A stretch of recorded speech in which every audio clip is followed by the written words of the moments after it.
And welcome back to the Film Reel Cast. We are back in the dojo. It's episode 5, Counterbalance of Cobra Kai.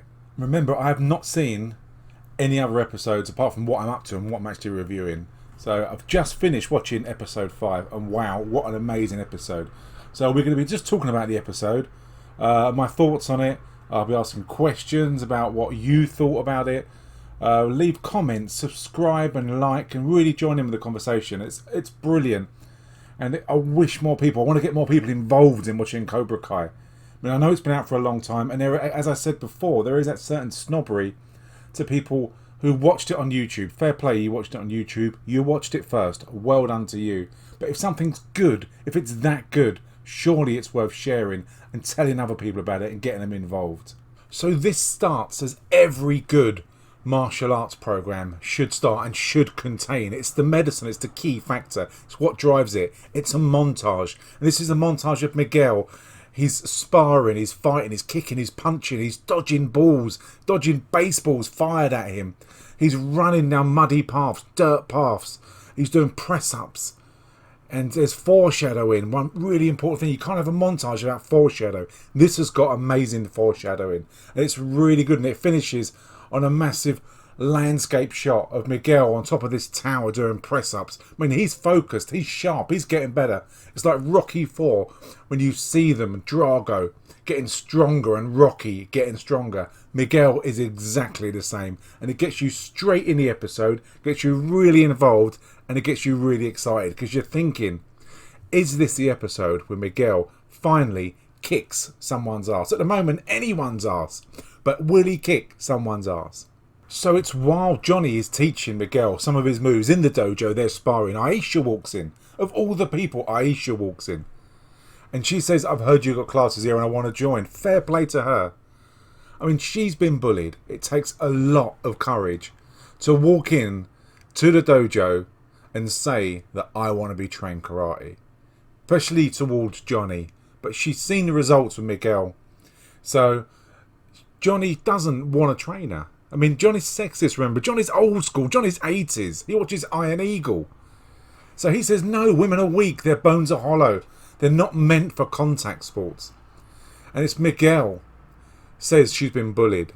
And obviously Miguel's been bullied as well. He knows how it feels. He knows where she's coming from. And Miguel talks Johnny into accepting her. And he says, and it's brilliant, he says, you can join, but I don't want any of that women stuff where you get emotional. It's so sexist, so outdated. And she says no. And he's so angry. And I love this side of Johnny, where he's so disgusted that these people will bully like many bully through social media, not face to face, which he's used to fighting, face to face combat. That these bullies will hide behind their screens, hide behind their phones, and send messages and bully and ridicule people. And he hates that. I think that, I don't know what you think, but I think for me, the fact that people bully, yeah, he accepts bullying. He used to be a bully himself. But maybe he would have acted different. As I say, I don't know what you think, and let me know. If these bullies just did it face to face, would he just say to her, get on with it, fight back? But the fact they're doing it behind a screen, is that the catalyst that makes Johnny say, yeah, they're doing it behind a screen, it's weak, it's pathetic. And he doesn't like that. Remember, strike first, strike hard, no mercy. And the fact they're hiding is that he wants to train her and he will train her.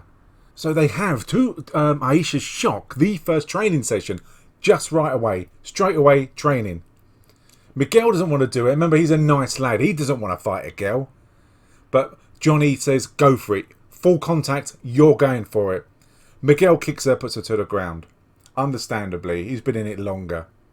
But this is like lighting a fire. Honestly, she sees red. They stand up, ready to face off again. And it's brilliant because she storms in to Miguel, puts him on his arse, followed up by an elbow to the stomach. It's brilliant. And even the look on Johnny's face is quality. He loves that aggression. So you see Daniel at the country club meeting an old friend called Haman. And Daniel's plan is to buy a parade of shops in a crap part of town that just happen to be where Johnny has his dojo. And he says he's got his eye on it for a while and he wants to build another garage on there. But what he does is he forces Haman's hand and he kind of insults him, and his plan is to make Haman, which he does, he takes that bait, up the prices, up the rent of those buildings. So Johnny is forced out. He knows Johnny's got no money. And this is his plan to get back at the graffiti he did. To get Johnny back. He's using his head. He's not using violence. He's going to get him back by forcing him out financially. But the downside of that, the upside to Haman, but the downside to everyone else is everyone else involved, all the other shops, are going to have to find extra cash because their prices have been up too. So it's not just Johnny who's affected by this, it's all the other shop owners, which is a pretty nasty, shitty move. But I don't think that was Daniel's intention. He's purely focused on Johnny and getting revenge on Johnny. Remember, Johnny belittled him. He had that graffiti. Everyone saw that massive dick going into Daniel's mouth on that sign. So he's focused. He's not thinking about everyone else. And that's how angry, that's how driven Daniel is at the moment. And it's interesting because when Daniel tells Amanda, his wife, about the plan that he's got and how happy he is with himself, and he says, I fixed it, I found a solution, I can get him back. I think he was expecting the same reaction from Amanda, that well done, you've done him over, you've won that battle. But Amanda goes the opposite way and says, yes, he graffitied it, yes, he's a shit, yes, he's an idiot, but you're just as bad because you're acting the same. It's your choice to act the same, so which makes you worse. And that was a nice human reaction. And again, these are really human problems, everyday problems that these people are having, and they're dealing with it the way human beings would. They're not going out setting fire, or there's guns, or there's gangs, or drugs, or anything like that. It's a nice human everyday problem. They're believable problems, and I think that's what keeps me interested and keeps me following it, because they are believable and you can kind of relate. So everyone's had a Johnny in their life. Everyone's had a Daniel in their life. People who have been bullies. People who have been showing off. People who make it rich and they tell you about all the money they've got. So everyone's had that in their life and they're dealing with it the same way anyone else would.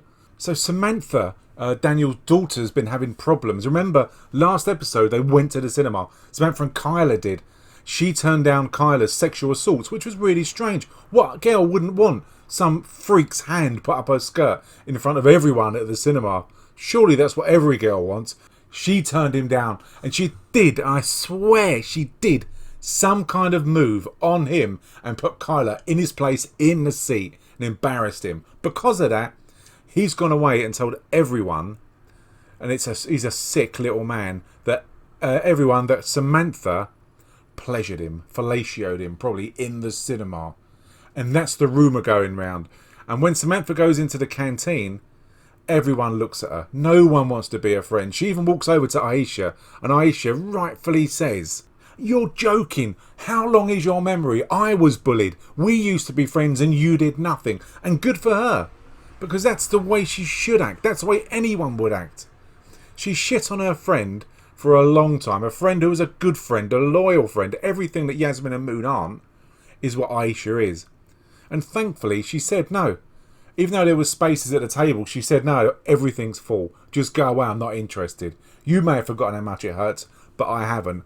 And good for her. So she goes over to Kyla, confronts Kyla in front of everyone. Kyla decides to deal with it the usual way, the bully way, shouting out abuse to everyone, saying that your dad had a massive dick sign written on his banner, his billboard in front of everyone, saying that you pleasured me in the cinema. Just really horrible general shit stuff that people like Kyla, bullies, actually shout out. And you can see, again, if you watch that again, tell me if I'm wrong. Message me if I am wrong.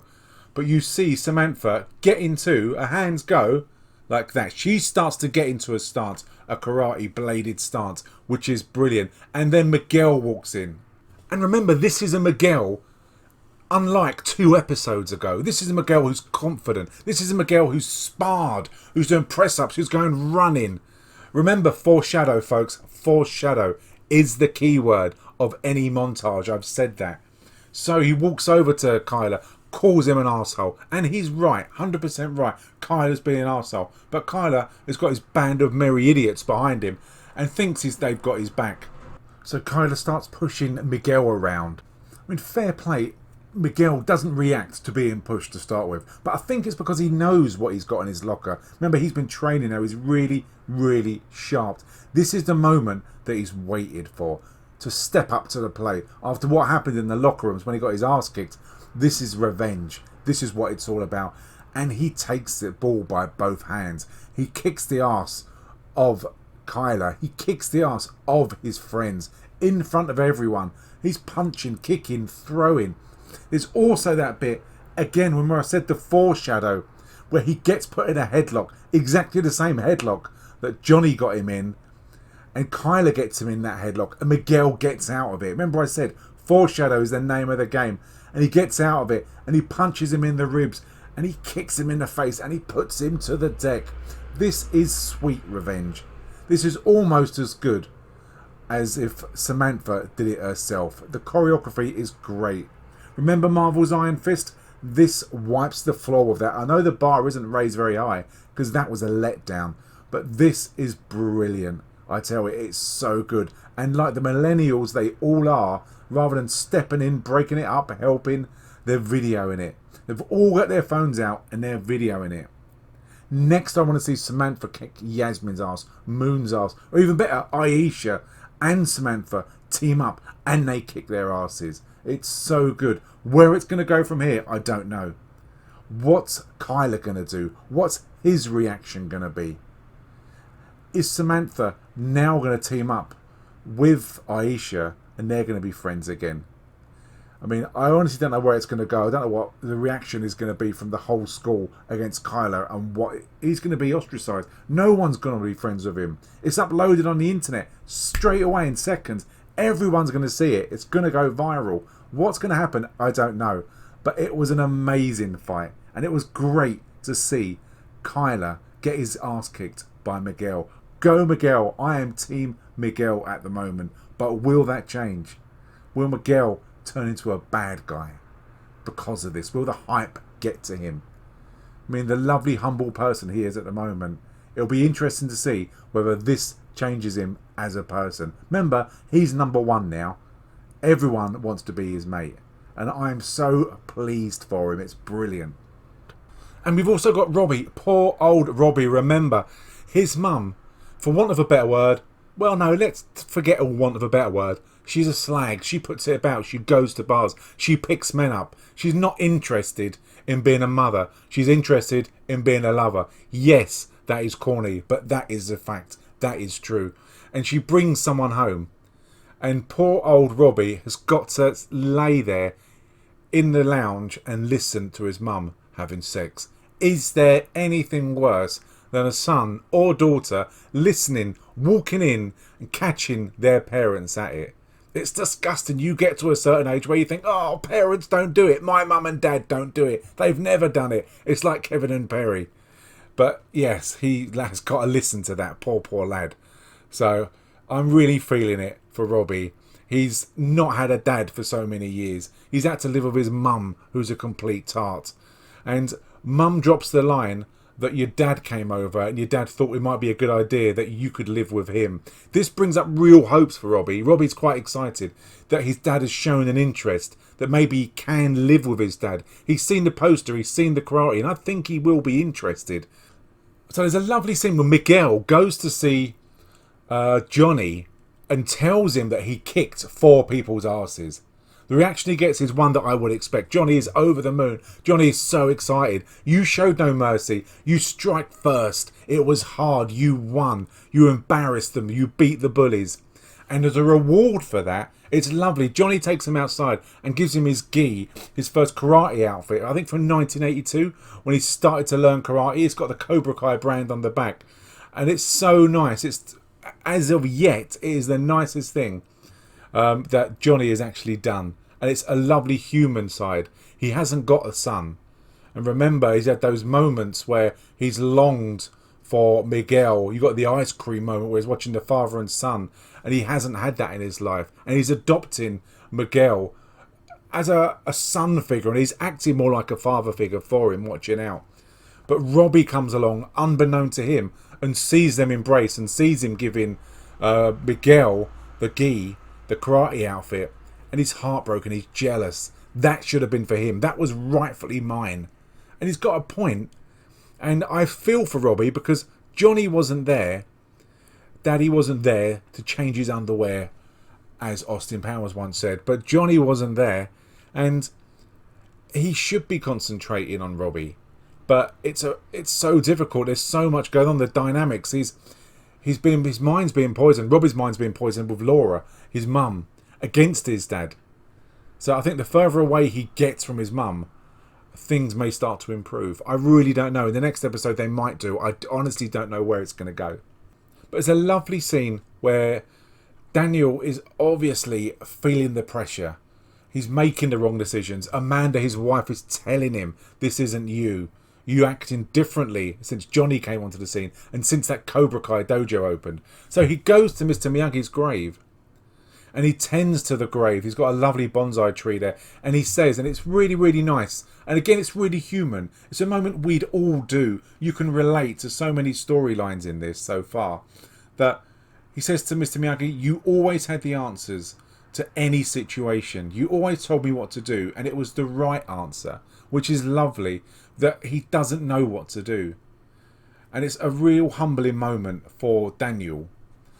And when he gets in his car, they do a nice playback to the Karate Kid where he tells him that you're responsible for your actions and you can do whatever you want. You can be that person you want. And yes, it was corny. It really was corny.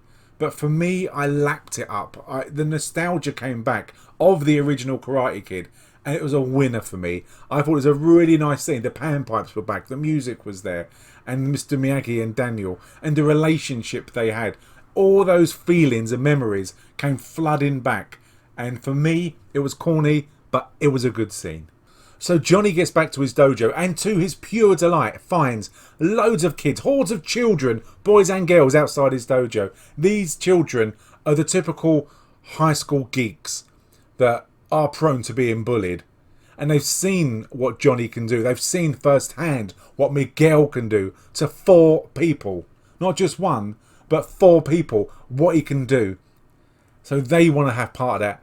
In that part of it comes the income, comes the fame, comes the popularity for Miguel. Will that change Miguel?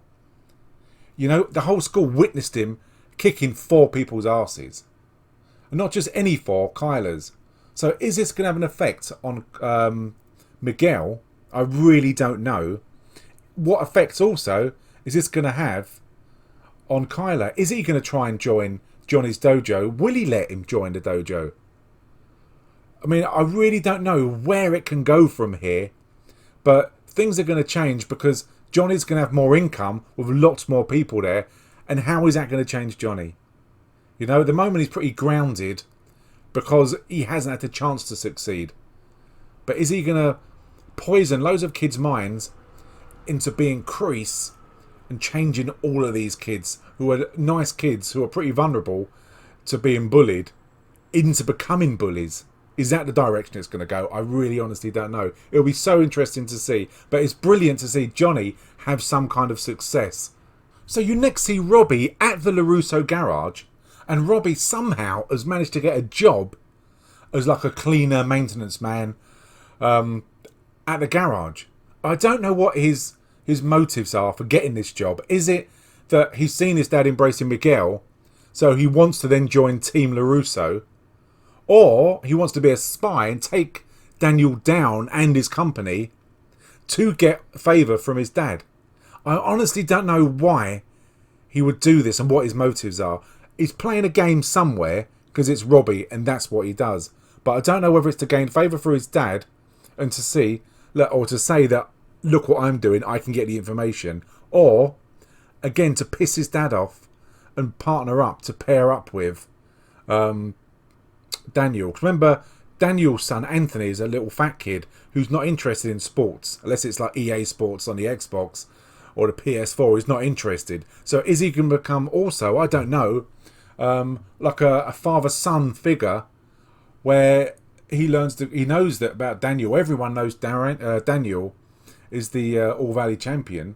So is he going to learn karate from him and go against Johnny? That would be a really good. I'd like to see that happen.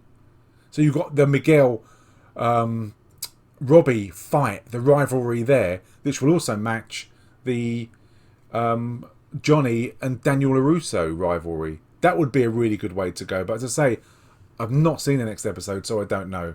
You could be sitting watching this game, you are way, way off.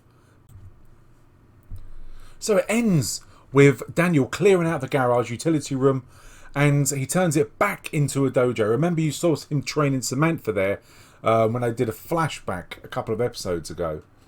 So he's got his old karate outfit on with the bonsai tree logo on the back, and you see him don that famous blue and white headband. And again, they get you back to 1984. The nostalgia gets you going.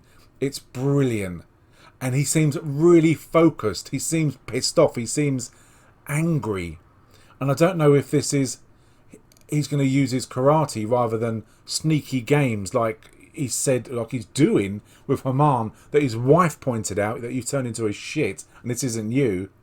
Is he going to go down the route of karate to try and get back at Johnny? Maybe a showdown with Johnny? And if this could fit into the Robbie angle of Robbie joining LaRusso to go against his dad.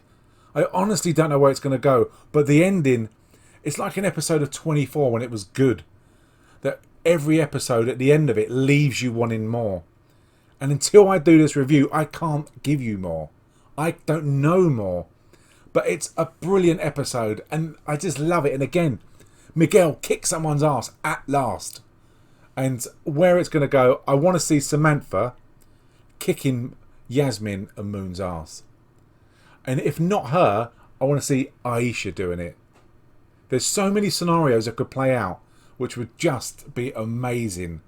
It's just great. But this was episode 5, Counterbalance. So as I say at the start of this, subscribe to this. I'm going to do lots more. I'm going to do trailers. Leave comments. I'm on Twitter as well, at the Film Reelcast. And you know the banner.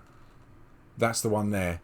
So just leave comments, subscribe. I love interacting with people. I've been chatting to loads of people on Twitter recently. It's been really, really good fun about everything. So that's it really. So join me in a couple of days' time. COVID has really paid a pain in the arse in getting these episodes out. But join me in a couple of days' time where I'll either be doing The Shield, which I'm reviewing still. And I've got about another 7 seasons to go of that. And I'll be keeping doing the Cobra Kai as well. But I'm Stuart. Join me next time. And this is the Film Reelcast.